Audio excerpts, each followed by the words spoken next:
I this morning I just wanted to share with you a song. Believe it or not, Dave, I wrote it in your house 3 weeks back. But I was just seeking the Lord for the meeting, the home cell that evening. And in all my seeking, the Lord reminded me that in all I need and in everything I need, there's only one thing that matters. It's Jesus Christ and what he has done on the cross. You can try and seek for all these other things. At the end of the day, they will leave you wanting. But there's one thing that's clear, is what Jesus has done.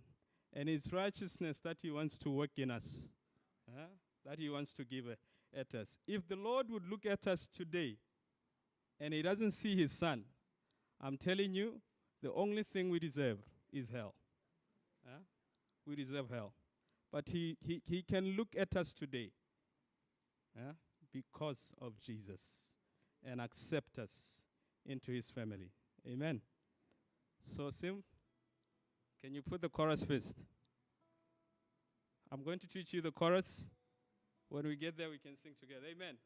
So this is how the chorus goes.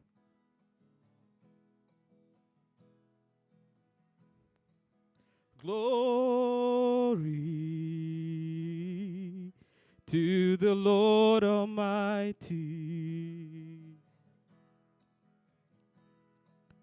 Glory to the faithful God.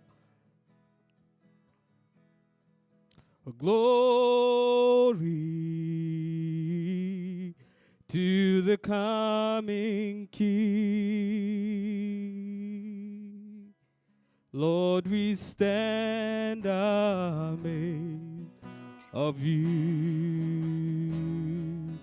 Lord, we stand amazed of you. Did you get it? Let's go one more time. Glory to the Lord Almighty. Glory, glory to the faithful God. Glory to the coming King. Lord, we stand amazed of you. Lord, we stand amazed of you.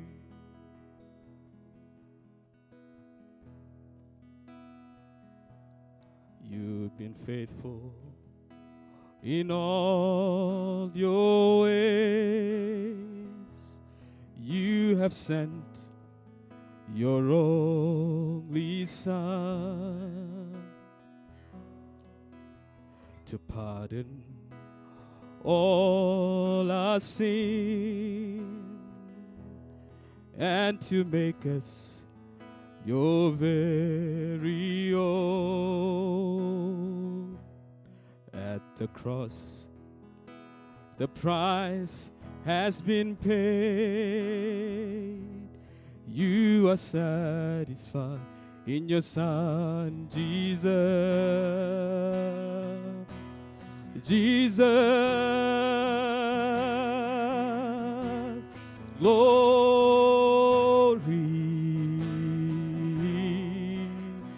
to the Lord Almighty. Glory, glory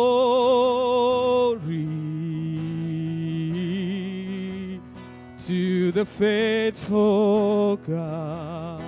One more time, glory, glory, oh, glory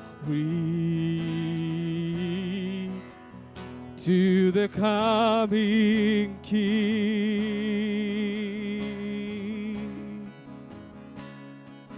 Lord, we stand amazed of you. Lord, we stand amazed of you. And everybody, glory, glory, glory to the Lord Almighty. Glory,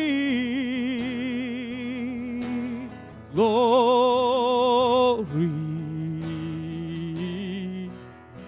to the faithful God. Glory, glory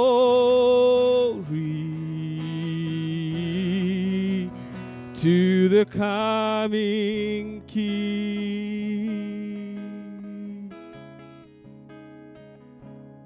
Lord, we stand amazed of you. Lord, we stand amazed of you.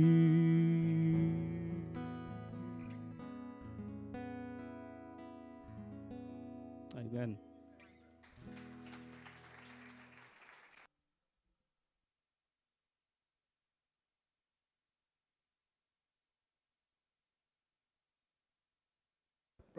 Goitsi, and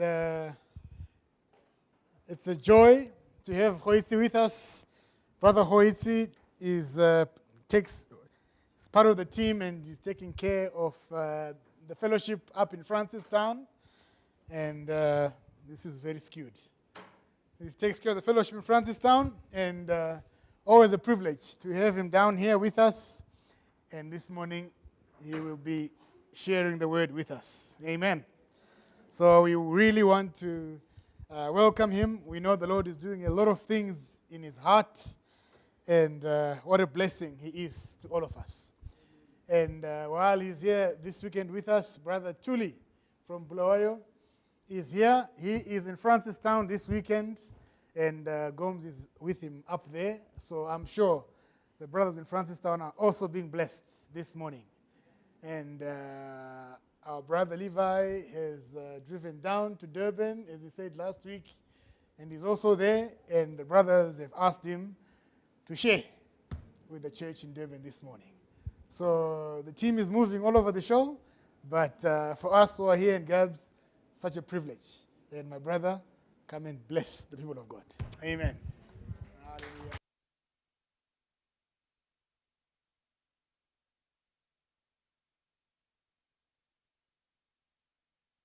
Yes, that's fine. It's really wonderful to be here. And I would like to take this moment just to invite you to Francistown. You can't just sit here and forget that in Francistown there's a family like this. Same heart and same spirit. Amen? So I really want to encourage you, if you haven't been to Francistown, let me give you a challenge there. That one of the weekends, go to Brighton and travel him and say, I want to go and see our brothers and sisters in Francistown. We are one family, and we belong together. Amen. So this morning, we can pray and trust the Lord to help us. Lord, we thank you this morning that, Lord, we can be here. It's not by chance, Lord, that we are here this morning. For each person who is here today, it's because, Lord, of your grace and your mercy and your goodness upon their lives, Lord. And this morning, Lord, in our hearts, we don't want to hear men. We want to hear you, Lord Jesus. We don't want to hear the eloquence of men and the speech of men, Lord, but we want to hear the Holy Spirit as he opens the word to show us, Lord, where we are and to lead us on, Lord Jesus, to where you want us to be, Lord. So I thank you, Lord, and I give you all the praise. In Jesus' name I pray. Amen. Amen. This morning I just want to start with a question. Let me see the parents here. Parents? Yes. Some of us are parents, some of us grew in families, isn't it? Eh? Who here would like their child to grow up in the street? Let me see. If you are honest, just say, mine, I'd rather release them to the street, you know. No one. Eh? No one, isn't it? We all want our children to grow up in a family, isn't it? And so is our Father in heaven. Huh? We all get born again. But just like any other family, we don't get born again to be orphans. Jesus himself, when he left, he said, I do not leave you as orphans. Huh? I'll give you the Holy Spirit. But each one of us here have been born again by the Spirit of God into a family. And that family is the church. So come with me to 1 Corinthians. Are we here this morning? Yes. Please, if you see someone sleeping, please shake them, please.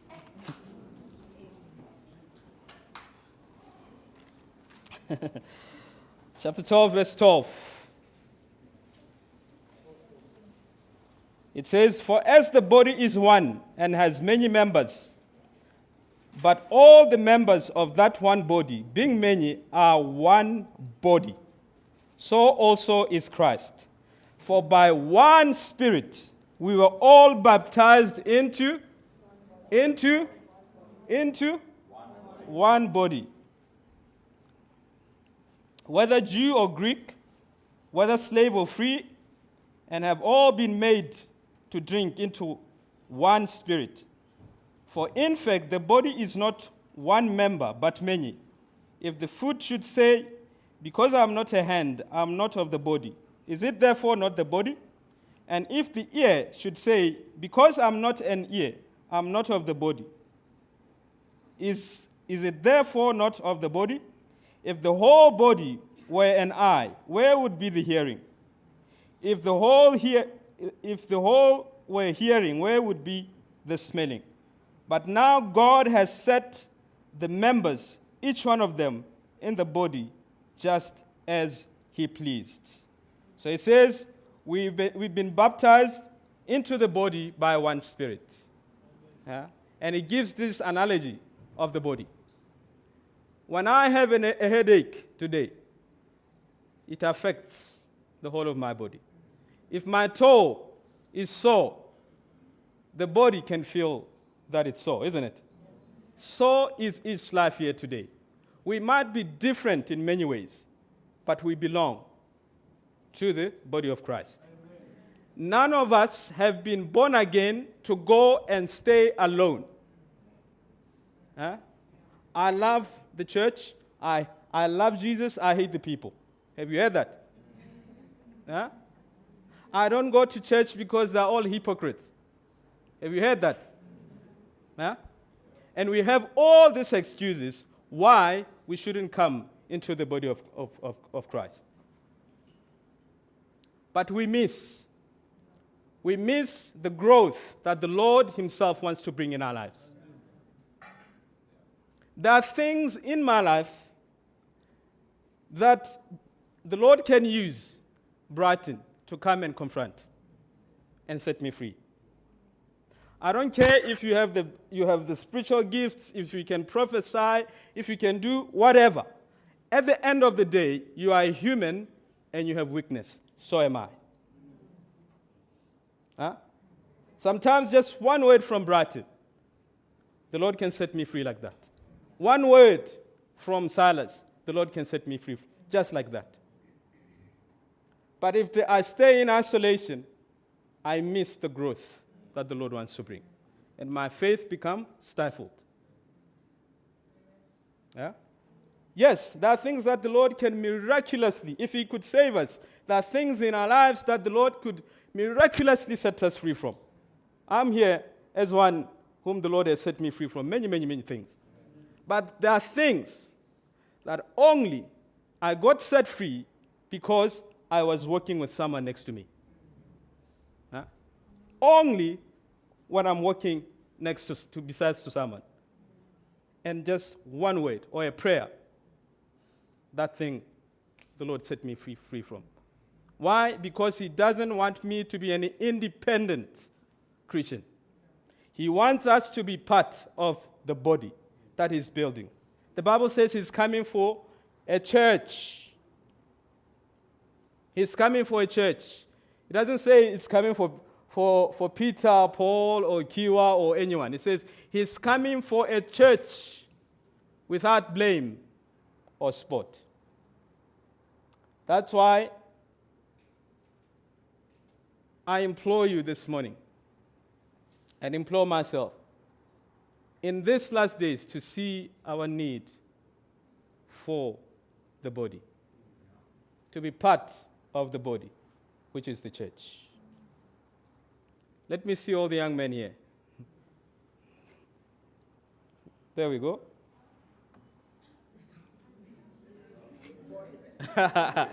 I didn't say young at heart. I say those who are young.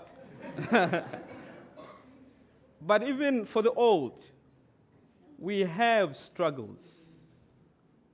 I can speak for a young man. I struggled for a long time with lust. Huh? It's easy to go and hide and stay in a hole, or to come out and say, my brother, I am struggling. Can you walk with me in this? Huh? I don't know what old men struggle with.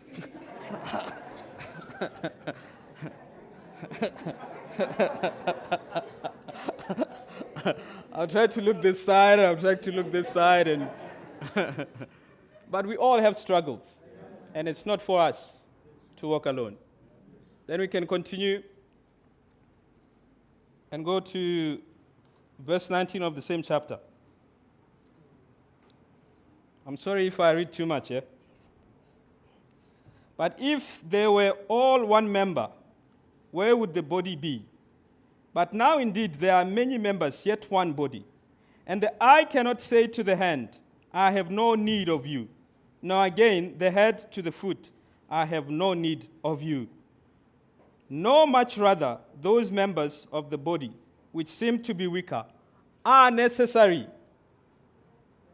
Even those that are weak among us are necessary. Huh? Because they can be strengthened inside the body. And they themselves, even though they are weak, they can have one word for that which seems very strong. Huh? Did you hear that? Even for those who are weak, the Lord uses them. I'm a testimony of that. Even though you are weak, with all your struggles, with all your failures, the Lord is able to use you in the body. In the body.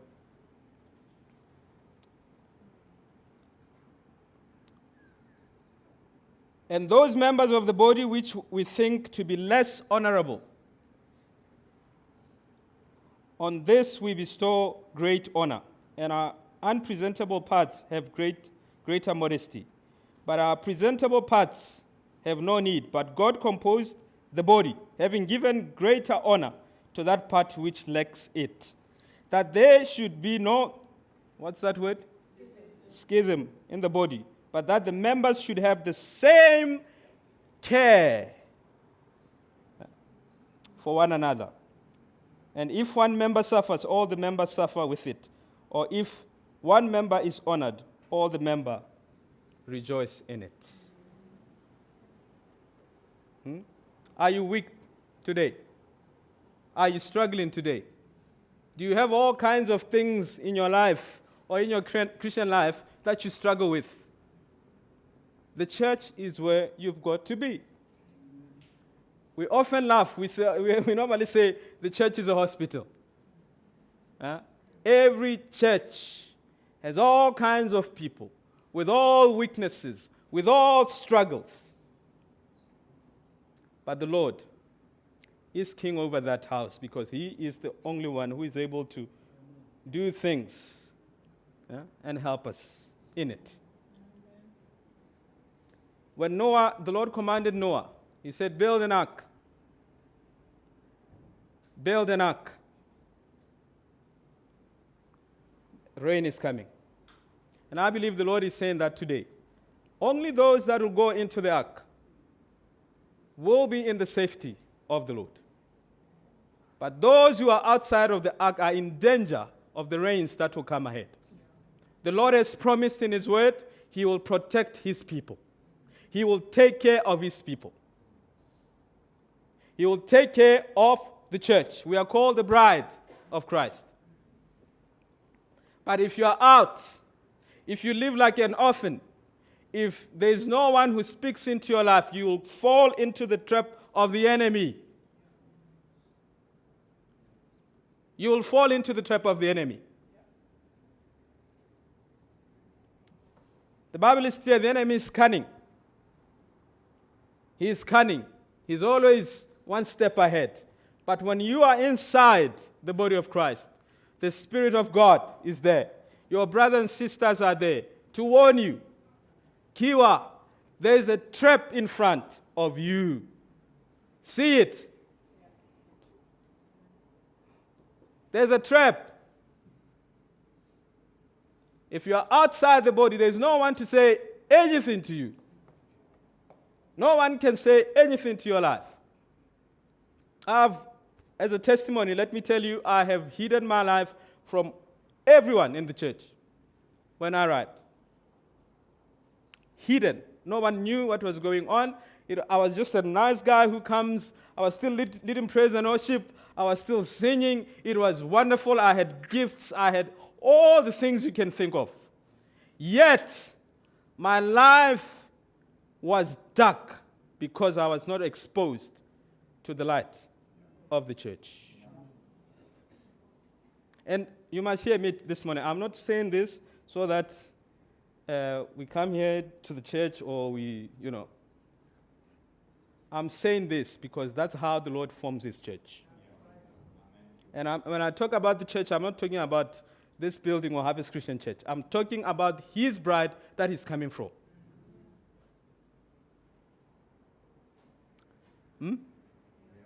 That's His bride. That's what He's coming for. Baptized into one body. Come with me to John.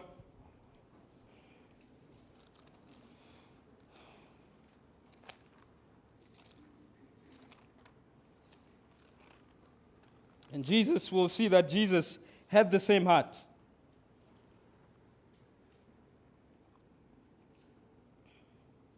And in this account, He was washing the disciples' feet.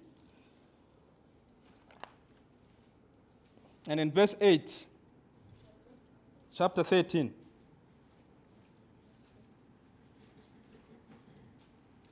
Jesus comes and He wants to wash the disciples' feet. And Peter says, "You shall never wash my feet." Jesus answered him, "If I do not wash you, you have no part with me." Did you hear that? If I do not wash your feet, I do not have part in you.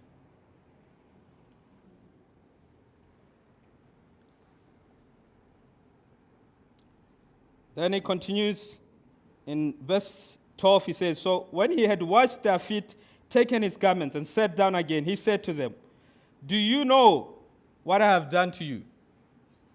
You call me teacher and Lord, and you say, well, for so am I. If I then, your Lord and teacher, have washed your feet, you also ought to wash one another's feet. For I have given you an example that you should do so as I have done to you.'" He's saying to Peter, if I do not wash your feet, you do not have part with me. And then he says, I'm giving you an example of what you should to do. That means we are all called to wash each other's feet. If I do not wash Letty's feet, Letty has no part in me, with me. We go low, my brothers and sisters. We go low. We go low. for each one of us. For us to be part of the body, it will take us humbling ourselves and realize that we are nothing without him and his body. We'll need to calm down. And one of the hindrances that we have is pride. We all have pride. Let me see. Yes, we do. Even if you don't raise your hand, I know you have. The fact that you are not raising your hand actually shows that you have.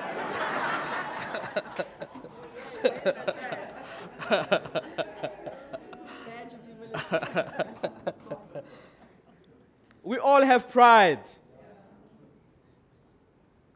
It's easy for me to look at Silas. As young as he is, he's my brother with the Lord. He has been saved. And just, think that, amen, serious, not a chance. But Clint has something from the Lord for my life. That can change me in a split second. I can look at another person and just look at their appearances. Because pride normally is just, it all thrives on the appearances and what we have.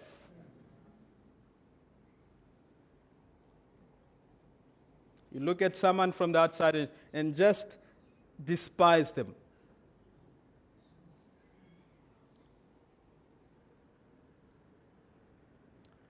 But pride, the Lord says, I'll give grace to the humble.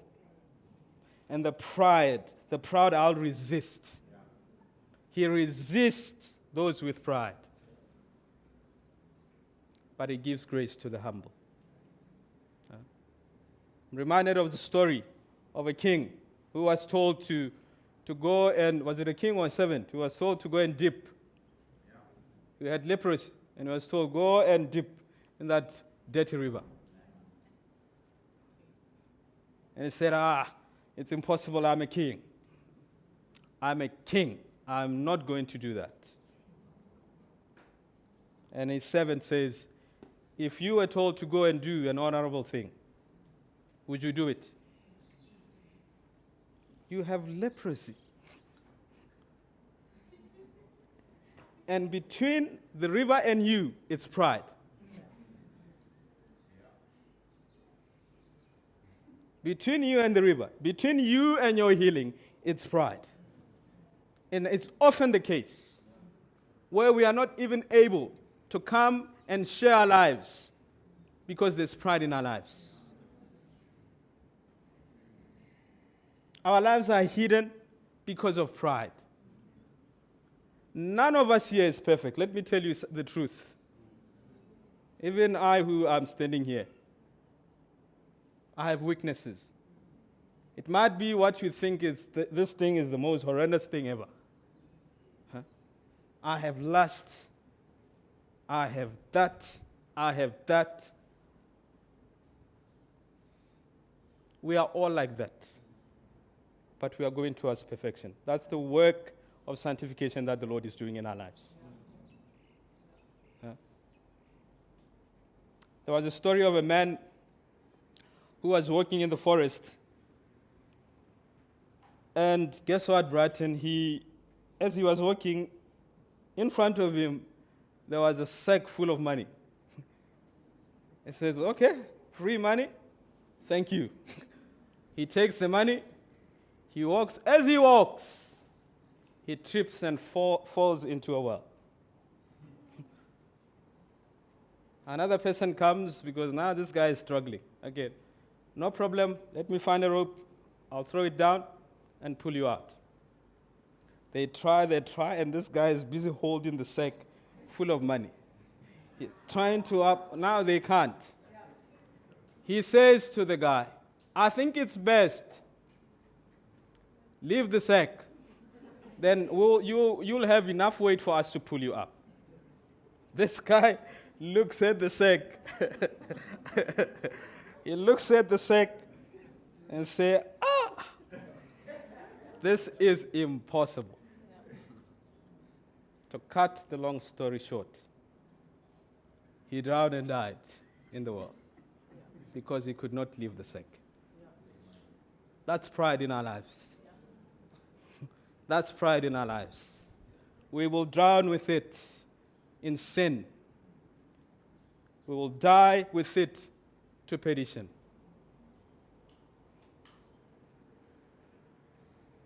Are we here? We're okay? That's fine. Are we all right? Amen. The other hindrance that we have is religion. That's the other hindrance. Religion. You look the part. You speak the part. But the reality is your life is in misery.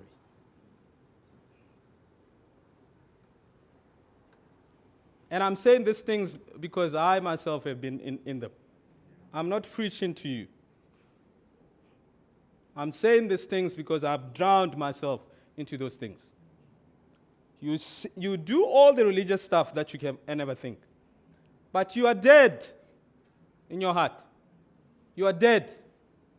You speak the language. You dress the language. You are in the Christian trends. You love the music. Everything revolves around that.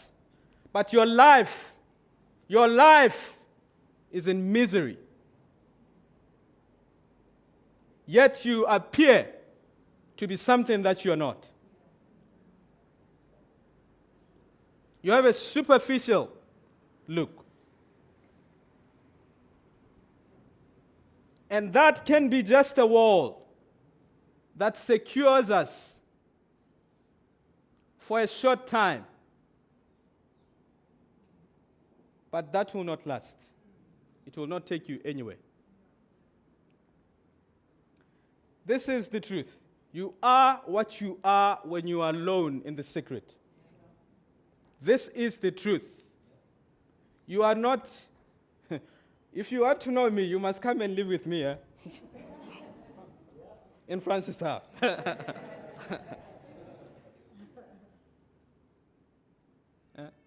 You will see me the way I am, not the way I appear to be.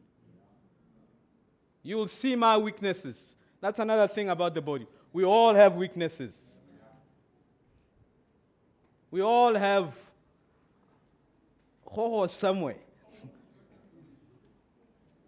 We all have things that we do not want people to see. Yes. Yes, we do.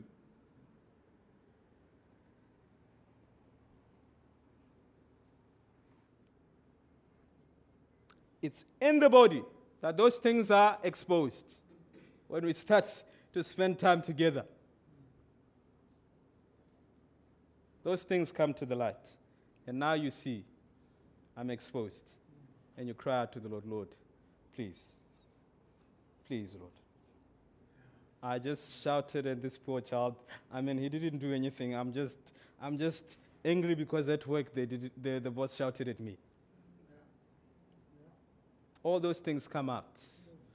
But those things are not to condemn us when they are not hidden. Because the Lord can deal with them by His Spirit and in His church.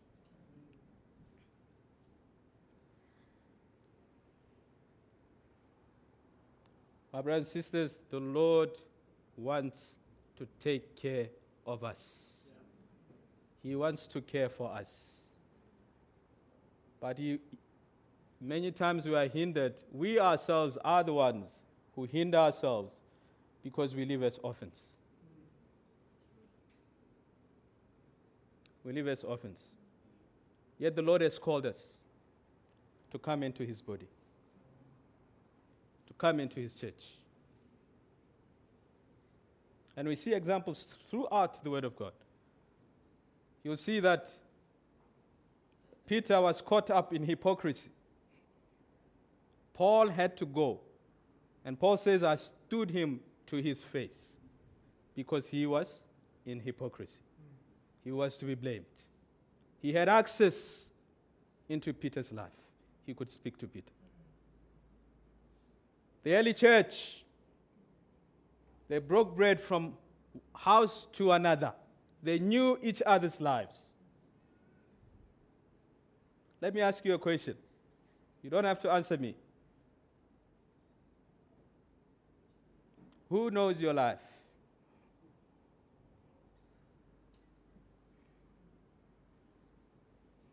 Who knows your life? And I'm not saying this so that we can now come and flock to Brighton. I'm not saying that at all. But it should be what we desire. Even if you struggle today, you can bring that to the Lord and say, Lord, I'm struggling. And God is able to see a heart like that. But when we stand our ground and our pride, especially us men, the way in our culture we are told, men must never show weakness to anybody. But the Lord wants to break that so that we can come and fit in His family that He's building. Amen?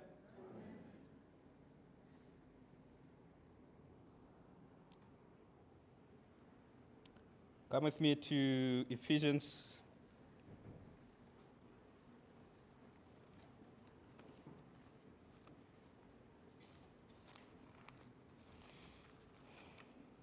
Ephesians 2.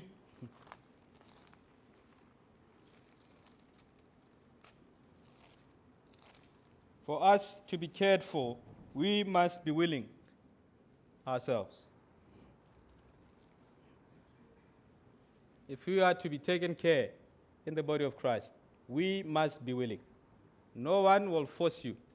And if anyone here is forcing you, please don't listen to them. It must be a desire that each one of us have.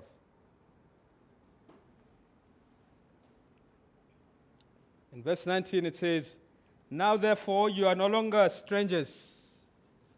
You are no longer strangers and foreigners, but fellow citizens with the saints and members of the household of God. Household. It's a family. Having been built on the foundations of the apostles and the prophets, Jesus himself being the chief cornerstone, in whom the whole building, being fitted together, grows into a holy temple, in whom you also are being built together for a dwelling place of God in the Spirit. The household of God. We all have natural household. That is just a shadow of what the church is. That is just a shadow of what the church is. We are a household. The other week, Levi came to me and spoke to me. It wasn't nice, but I needed it. I can choose to look at his weaknesses and miss what the Lord is doing.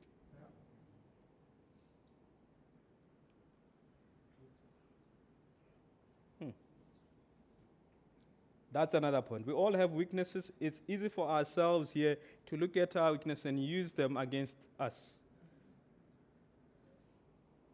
We can use our weaknesses against each other.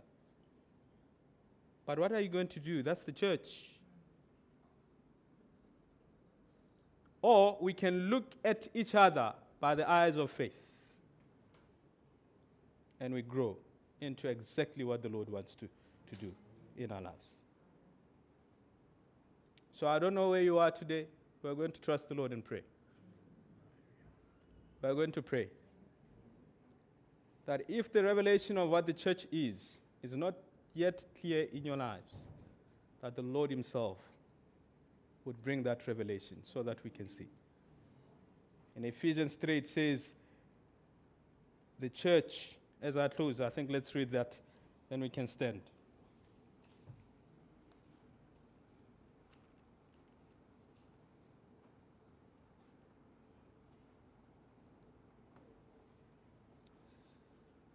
Verse 8, it says, "To me, who am less than the least of all the saints, this grace was given, that I should preach among the Gentiles the unsearchable riches of Christ, and to make all see what is the fellowship of the mystery, which from beginning of the ages has been hidden in God, who created all things through Jesus Christ, to the intent that now the manifold wisdom of God might be made known by the church."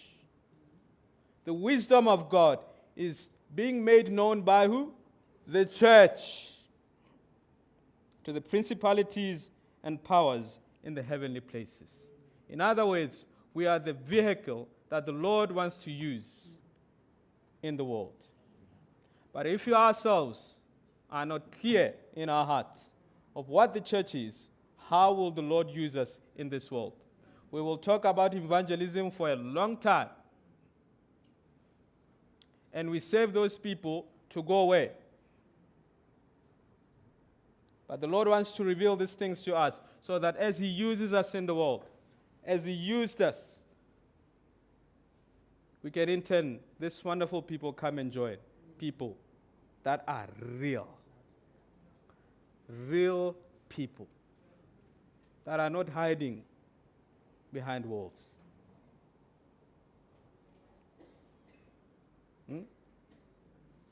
Amen? I haven't fought with anyone, isn't it? Please, let's stand and pray. Oh, Jesus. Oh, we can worship the Lord this morning.